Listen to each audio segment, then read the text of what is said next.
Hello and welcome to this episode of Voices of Fostering. I'm delighted today to be joined by one of our lovely Carer Recruitment Officers from the National Fostering Group, Louise. Hello, Louise.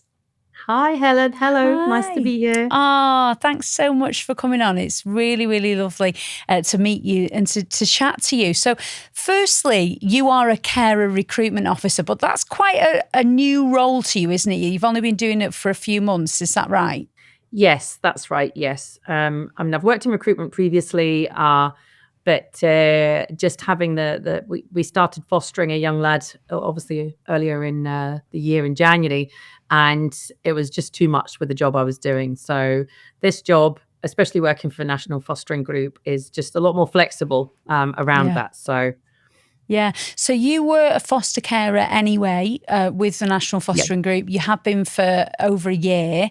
But yeah. then also, I imagine it's like a sort of chain of events, really, isn't it? Because what led you to becoming a foster carer yourself is that you were in foster care yourself as a child. Is that right? Yes, yes. Well, I mean, I went into kind of full-time care, foster care when I was a teenager, with my baby daughter as well, who's going to be 30 next year, which is quite scary. But yeah, so I'd had a few experiences, in children's homes and temporary foster homes previous to that, which weren't always the best, to be honest. But the full-time foster home that I was placed in with my older daughter, well, my oldest daughter now, but my baby at the time, the carers were just fantastic, and they certainly changed the direction of my life, completely. So and taught me how to be not just a decent person, but also a mum, which was really important. So it was always something that I wanted to kind of do, knowing what a huge difference it can make in a life. I just know for a fact that I wouldn't be kind of where I am now and have the relationship with my own children, which there are now, including the young lad we foster, six of them altogether. So I wouldn't have that relationship with them if I hadn't have been shown what it is to be, in a real family with supportive parents. So hopefully, I'm hoping to kind of get some more people on board that can offer this, knowing how much of a difference it can make. Yeah. So going into adulthood yourself, Louise, with that experience of foster care and how crucial it was for you, was that always something that you thought you'd do yourself? Yes. Yeah. Yes, and I did explore it kind of in my 20s, but I already had two children, and then I actually fell pregnant with my son. So it was just put to the side, and then there was, usual kind of lots of life events. There just wasn't then the capacity to do that. And then it was just, as I say, kind of well, a couple of years ago, really now that we moved into a larger house. My job was working from home, and my hours were a bit more flexible. And the kids were a bit, older. Some of them completely grown up, but even the younger ones a bit older. And I've spoken to my partner and said, because he knew it's something I always wanted to do, but I said, really think that now is the time. Can we explore this? And that's what we did. So here we are. Yeah. So tell us about the beginning of that journey then. What was it like when you sort of first dipped your toe? How were you feeling? I was feeling really excited about it all. Also a bit nervous because I was fully aware that even though I had quite a reasonably good understanding of, what it is to be a foster parent, you never know completely until you're in the situation, because every child is different, every situation is different. I think as well, the child that we have, he's had an incredibly difficult experience, early life experience. And a lot of the complexities that have come with that haven't, you know, they've just been coming out kind of bit by bit, let's say, over the year. And it has been really hard work, to be honest. Probably a lot harder than I anticipated. And as I say, earlier in the year, it come to the point where the job that I had at the time alongside fostering was just a lot of pressure. I mean, I was, working as a recruitment consultant, a 360 consultant, which is a lot more pressure with targets and business development, etc. And something had to give, and it wasn't going to be that little boy, that's for sure. So, that's why I kind of changed job roles at that point. But I think that we are making progress. It's hard to see when you're in the middle of it and it feels like chaos, and you are tired, and it's hard to see the progress he's made, but he's made such huge progress. It's unbelievable. And I think the most rewarding thing for me is when I just peek in his room at night to check that his lamp's off and he's okay, and just see him all curled up in bed, sleeping safe. And I just think, yeah, that's what it's all about, just knowing that he's safe and he's never going to experience the same things that he has done previously ever again. Yeah. So we have his first Christmas with us, and we're all really looking forward to that. Oh, So I bet you are. That's amazing. So, Louise, just going back to the start of your journey to becoming a foster carer, really, just for anybody watching or listening who has maybe been in foster care themselves and is thinking about doing it, like you always had. What sort of advice would you give them? Do you have to be sort of mindful going into it that you're protecting yourself and you're being careful? mm-hmm. Do you know what I mean?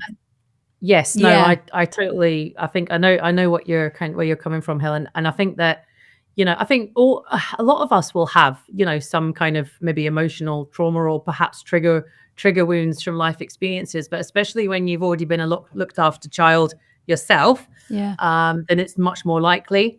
And I think for me, one of the huge things is to do with the maternal relationship, let's say, with our foster child and I had, which is not particularly, rewarding. So that is, when we're talking about that, and when I have to, kind of deal with that situation with our little one, that can feel like a bit triggering. But in another way, it actually does also give me a bridge to him that, one of the kind of comments he'd kind of once said to me was that he'd been upset, hurt himself, and he didn't bother telling his mum because she wouldn't care anyway. And I kind of felt like a bit of a pang, but then I said, do you know what, darling? My mum probably would have been the same. I says, but I had my foster mum, Jill, and you've got me, and I do care. So very, very much. So it also, I think that as a previously looked after child and that's been in foster care, looking to foster, you can have such, invaluable resources and transferable skills that you can bring to help look after another child. Yeah. And I mean, we say, don't we, that you can't really fully appreciate something until you've walked a mile in somebody's shoes. And I suppose your experience in foster care yourself gives you a level of empathy that many foster carers do not have. Yeah, I mean, quite possibly. I mean, I'm not kind of disregarding what other foster carers do for one moment. But I don't know if it's more even empathy. It's maybe understanding, because, when he's talking about, certain, kind of things, events that have happened to him, even the loss of his father. And, I lost my father when I was relatively young as well, my biological father. And it's like being able to, I know how you feel, Yeah. So it's not, I can understand. It's like, I know how that feels, and even things like he'll say at school, he's very adamant, myself and my partner, we're his mum and dad, and he'll tell everyone at school that we are. He doesn't like to kind of say that, oh, they're my foster parent, which is understandable. And I can remember even feeling that, even though I was older than him, feeling that myself, that I wanted to just pretend that they were my real parents because they were so much better than the ones that I had, which sounds terrible, but unfortunately is true.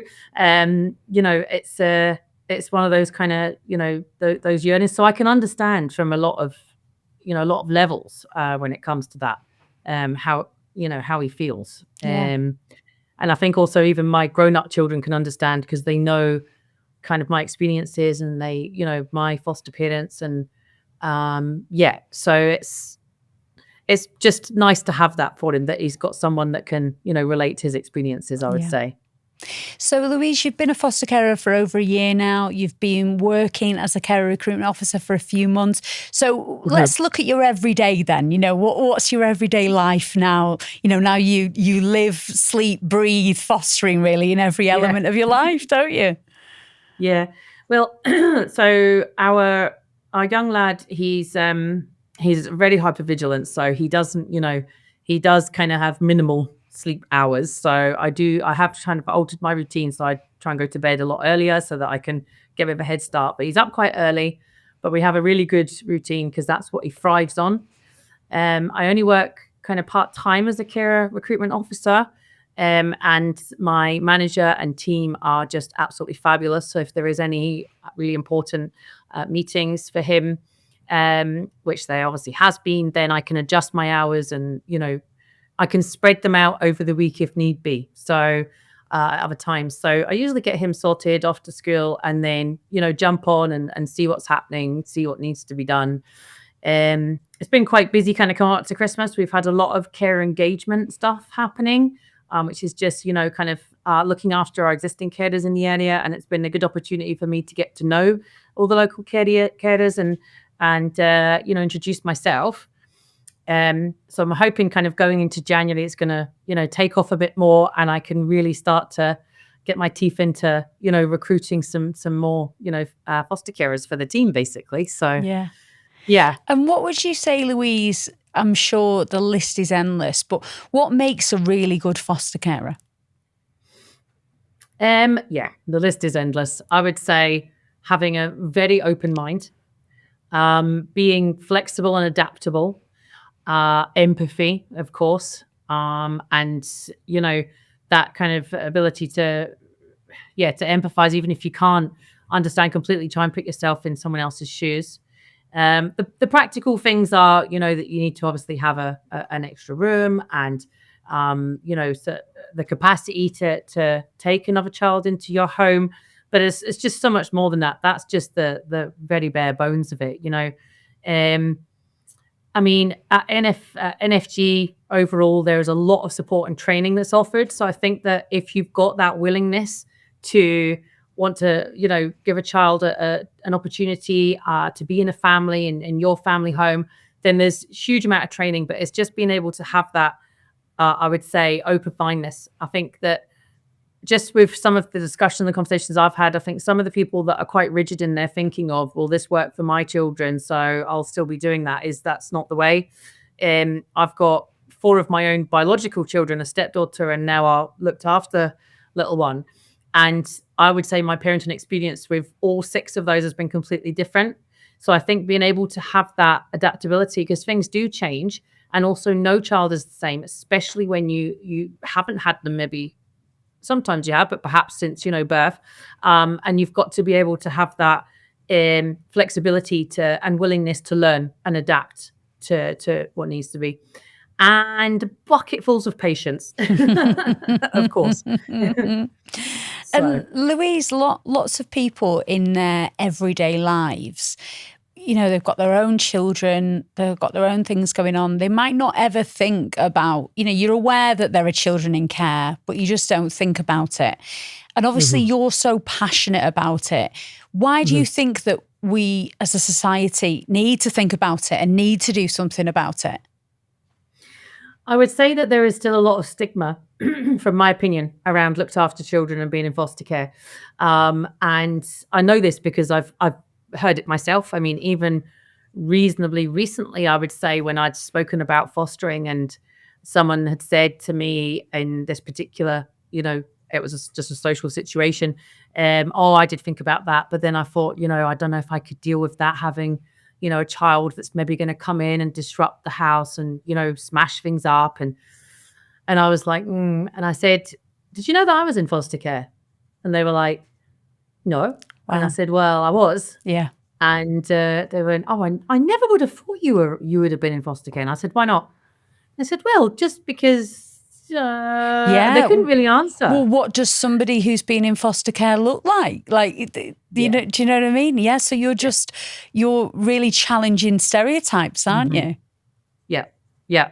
So I think that's a big part of it, is that some people's perspective will be that, children that are in care and need a foster placement are, a certain stereotype of, maybe they're disruptive, they have, very specific, needs, and it's just basically not going to be a good fit for them. But that couldn't be further from the truth.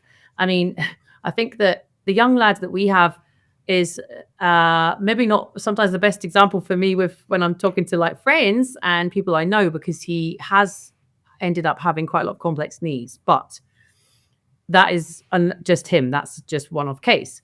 There are a lot of children that come into the care system, and they just quite simply, just need this a safety net and the secureness of being in a home. They just want an opportunity and a chance to be like everybody else. I don't like to use the word normal because there's not really any such thing as normal. Let's face it. But what is normal? Yeah, exactly. So, and I think that people need to kind of recognize that they might have been themselves in a very lucky situation where they've, had all these opportunities to grow and just to have a regular life and not experience any trauma or neglect or abuse, and quite likely, if they're thinking of being a foster carer, then definitely their own children would have had a good experience and not experienced that too.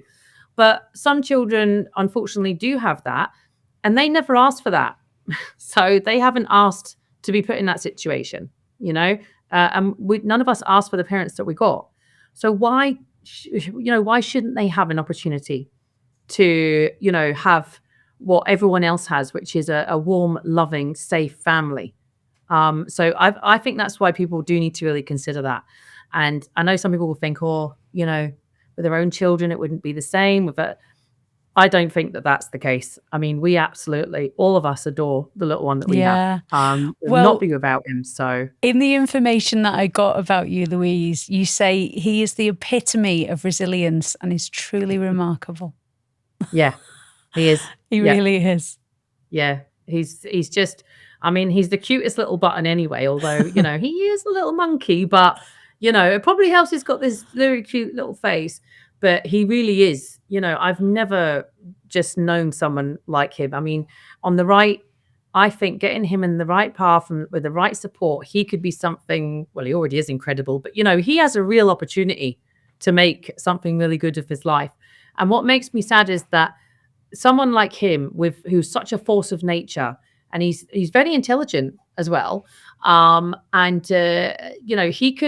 he could either be something really amazing or something potentially, I don't know what you'd want to kind of say, but go the other way, let's say. And without having foster carers available to offer children like this, that safety and security and the chance to have a regular life, then this is why so many people are ending up going, let's say, on the opposite path, whatever that might be, but it's not always the great one, let's say. So I think it's everyone's responsibility to kind of think about that a little bit, and think, what could I do for these, that are most vulnerable members of society that haven't asked to be in a situation that they're in the first place? Yeah. And we've talked, Louise, about, what people can bring to foster care, what you could bring to the role of being a foster carer. But what do you get back? What do foster carers get back? Because there's just so many benefits, isn't there? Yeah. I mean, I think that, obviously, well, the practical ones I can kind of come back to, but the more emotional ones and stuff, I mean, a lot of people, especially in the early days, thought I was absolutely crazy especially to give up my other job to foster, because financially that was just crazy. But, for us, but that didn't, that doesn't bother me, because for me, I think, as I said to you, every night, my satisfaction seeing that little boy curled up safe in his bed, surrounded by the multiple teddies that we keep accumulating, that just makes my heart, absolutely swell. I mean, he calls us, myself and my partner, mum and dad now. He's totally embedded in our family. The hope is that he will stay with us permanently. So that is the path we're going down. Obviously, that doesn't always have to be the case, or isn't always the case with fostering. There's lots of different types, but for us, for him. So I think that having that, satisfaction and just seeing him grow, coming back from school with a certificate saying that he's the pupil of the week for good listening. And I'm like, are you sure that's your certificate? But, things like that are just immense, So that's huge. But, aside from that, if we're looking at the kind of the practicalities around becoming a foster parent, yes, there's a good, a generous allowance, which does allow you to kind of, take the financial pressure off a bit, for supporting and looking after another child in your own home. The support and the training, which I've mentioned already, is phenomenal. Earlier in the summer, we had a particularly tricky patch, and I had to harness all resources from our team around us, which was kind of activated within 24 hours. Everybody kind of swarmed in and scooped us all up, and it was just so reassuring, because I think that's one of the huge things that maybe puts people off or discourages them is, what do I do if I can't cope, or what happens, Mm, something happens in the middle of the night, or well, there is such a lot of support around yeah. you of National Fostering Group. And we are one of the few agencies as well that does have a 24-hour full support helpline, not just off to a different call center, actually with one of the, support and social work team. So that if there is any issues, even in the middle of the night, someone is going to be there and pick up the phone to you. So that's huge as well. Um, with NFG again, we have our fabulous support workers who work really hard to create opportunities for, children and young people to have, like different outings and different experiences and parties. Within our own one, we're actually going to Christmas pantomime this week, so that's lovely. And a lot of children won't have had these experiences before, so it's fantastic that that's covered for you. And in addition, the care recruitment team, which is obviously myself included, we aim to look after our existing carers and make sure they are acknowledged and appreciated very much too, which isn't always something that happens. So, for a kind of example, this year we've had, pamper sessions that we've arranged for our carers. We've had flower and wreath making workshops as well for them. We do arrange kind of carer catch-ups with coffee mornings and, just amples of loads of cakes, which is really not very good for my diet. But anyway, so there's just an all-round wraparound, support.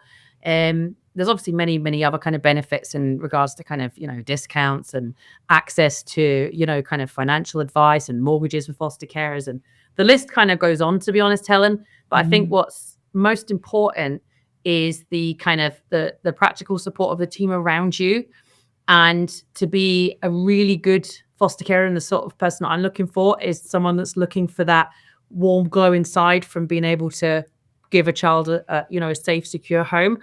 Because that's what a lot of it is done out of kind of the love that you have for children, love you want to give. But at National Fostering Group, they obviously appreciate that you can't survive on that alone. So there is obviously monetary and practical support around that as well. Everything that's going to, help you be a successful foster carer, basically. Wonderful. Right. Well, I think that's a lovely note to end on, really. A warm, fuzzy feeling inside. You can definitely provide that for people, can't you? Yeah. Yes. Oh, well, Yes. Louise, it's been really, really lovely to talk to you, and best of luck with the future. Thanks very much, Helen. It was lovely to speak to you too. Thank you so much for joining us for another episode of Voices of Fostering. If you'd like to find out more, head online and search National Fostering Group and make this the year you foster.